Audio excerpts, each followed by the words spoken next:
Okay, let's dive right into this fascinating exploration of the ultimate human quest, living a long, happy life. Welcome to this explainer where we take complex, groundbreaking research and break it down into totally clear, actionable takeaways. Today, we're looking at the absolute gold standard of longevity research. I mean, we all want to live longer, right? But nobody just wants to add years to their life. We want to add life to those years. We want sustainable, lasting happiness to stick with us as we age. And achieving this isn't just about winning the genetic lottery. It's actually about intentionally cultivating very specific daily habits. 85. Think about that number for a second. That is exactly how many years the Harvard study of adult development has been tracking people to find out what makes us thrive and stay healthy as we age. Just to put the sheer scale of that into perspective, 85 years means multiple generations of researchers tracking multiple generations of participants. We're talking through wars, economic booms, personal triumphs, and huge tragedies. It is literally one of the most comprehensive longitudinal studies ever conducted on human well-being. So this isn't some quick online survey. This is nearly a century of rigorous, uninterrupted data collection focused on answering one really simple question: what actually makes a good life? To help us make sense of this absolute mountain of data, Professor Arthur Brooks, who is a behavioral scientist and happiness expert from Harvard, recently distilled this massive study on Dr. Rhonda Patrick's podcast, Found My Fitness. And what he revealed is honestly incredible. Out of all the thousands of data points collected over 8.5 decades, longevity and lasting happiness essentially boil down to just 6 distinct habits. Yep. Just 6 things. And that's exactly what we're going to unpack today. He divides these into 2 groups: 3 habits that focus on our physical baseline, which you might kind of be familiar with, and 3 deeply psychological habits that are absolutely crucial, but honestly often completely overlooked. So let's get right into part 1, the tip of the iceberg, which covers our physical foundations. We're going to start with the first 3 habits. These physical baselines are literally the tip of the iceberg, the visible, everyday actions we take to secure our biological health and basically build the necessary vessel for a happy mind. Here's the lineup: maintaining a balanced diet, getting moderate exercise, and avoiding vices. Let's look at that first one for a second, a balanced diet. According to the research, this isn't just about, fitting into your favorite pair of jeans. Eating nutritionally balanced meals is a fundamental pillar that allows all your bodily systems to function efficiently.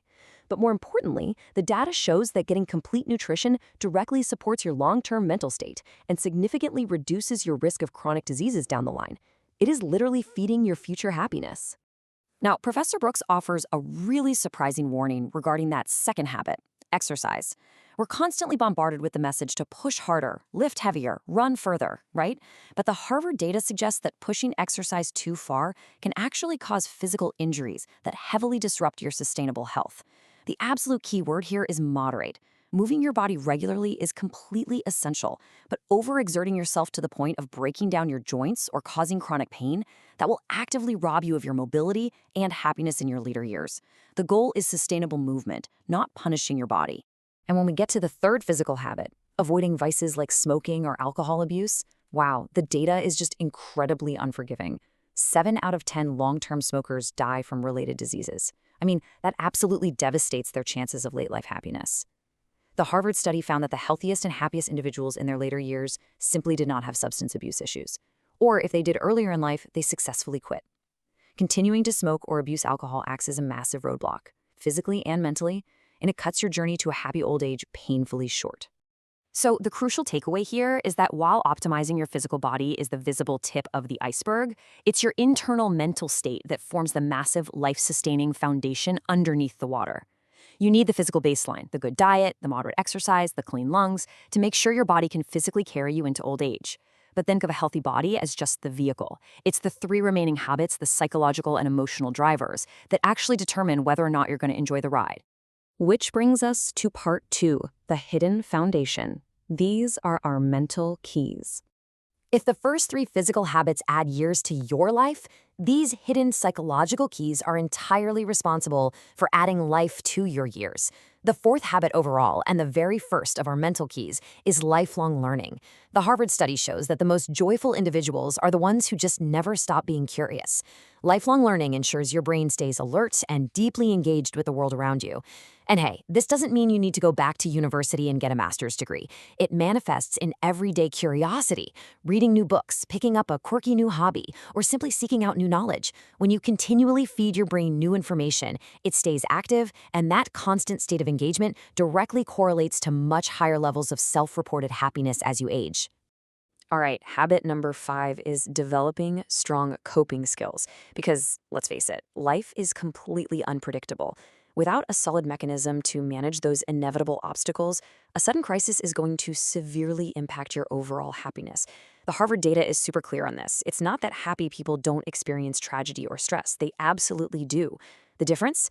The difference is that they have cultivated psychological shock absorbers.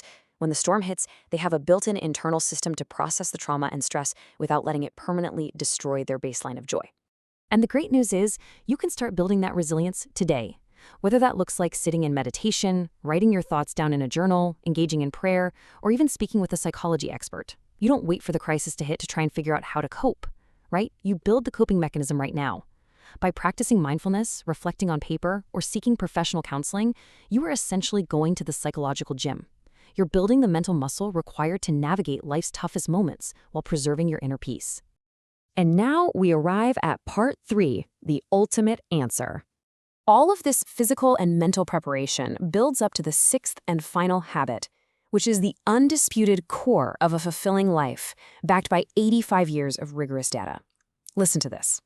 If you do the first 5 things perfectly, you eat well, you exercise moderately, you never smoke, you read every single day, and you meditate, but you ignore this final habit, you will still miss out on true, lasting happiness.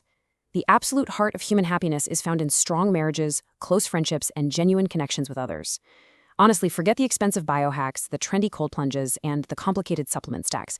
The Harvard study overwhelmingly proves that social fitness is just as important, if not more important, than physical fitness. Get this, the people who were the most satisfied in their relationships at age 50 were the healthiest at age 80. It's really all about the power of love. Having a strong, supportive life partner, or a deeply ingrained circle of genuine, caring friends, is the absolute greatest protective factor you can have against the physical and mental decline of aging. Professor Brooks just hits the nail on the head here. As he so beautifully summarizes based on all this data, there is simply no substitute for strong, authentic relationships if you want to be truly happy as you age. You can't buy it, you can't hack it, and you certainly can't replace it with wealth or career success. The ultimate conclusion of the longest study on human happiness ever conducted is that happiness is love, full stop. Cultivating deep, meaningful bonds with the people around you is hands down the highest yielding investment you can make for your future well-being. So, as we wrap up this explainer, I want to leave you with a question to really think about. Look at your own life right now and decide exactly how you're going to take action on Harvard's ultimate secret today. Because knowing these 6 habits is great, but knowledge without application, well, that's just trivia. You have the blueprint now. Nourish your body, move moderately, ditch the vices, stay incredibly curious, build your mental resilience, and above all else, fiercely prioritize your relationships. So, who are you going to call or text right now to strengthen that bond?